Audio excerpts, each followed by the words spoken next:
Toby and Henrietta were enjoying their new job on the island of Sodor, but they do look old-fashioned and did need new paint. James was very rude whenever he saw them. "Yuck! What dirty objects," he would say. At last, Toby lost patience.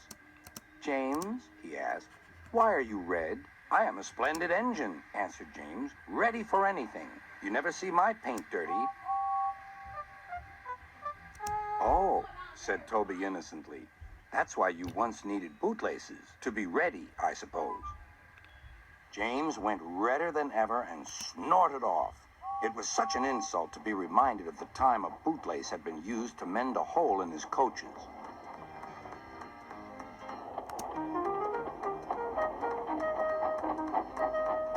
At the end of the line, James left his coaches and got ready for his next train. It was a slow freight, stopping at every station to pick up and set down cars. James hated slow freight trains.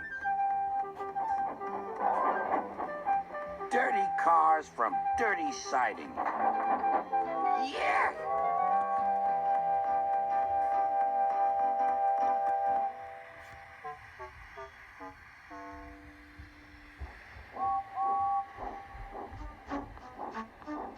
Starting with only a few, he picked up more and more cars at each station till he had a long train.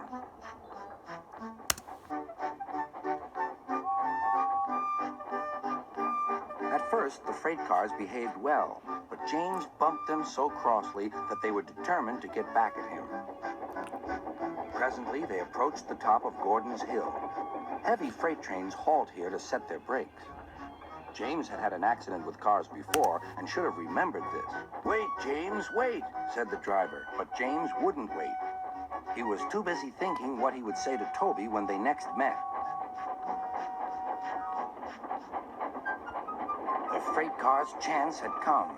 "Hurrah! Hurrah!" they laughed, and banging their buffers, they pushed him down the hill. "On! On!" yelled the cars. "I've got to stop! I've got to stop!" groaned James.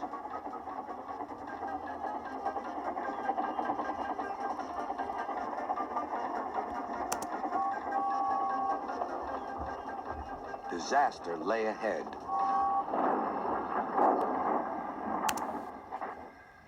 Something sticky splashed all over James. He had run into 2 tar wagons and was black from smokebox to cab. He was more dirty than hurt. But the tar wagons and some cars were all to pieces.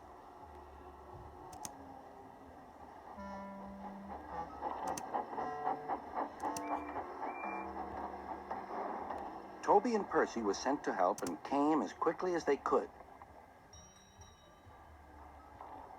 "Look here, Percy," exclaimed Toby. "Whatever is that dirty object? That's James, didn't you know?"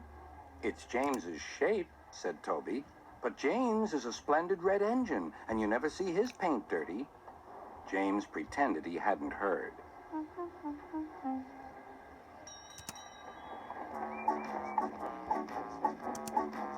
Toby and Percy cleared away the unhurt cars and helped James home.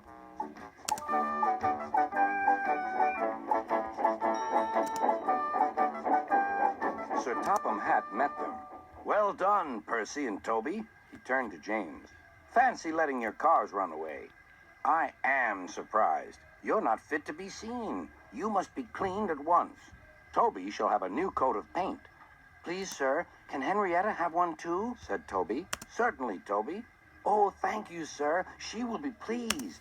All James could do was watch Toby as he ran off happily with the news.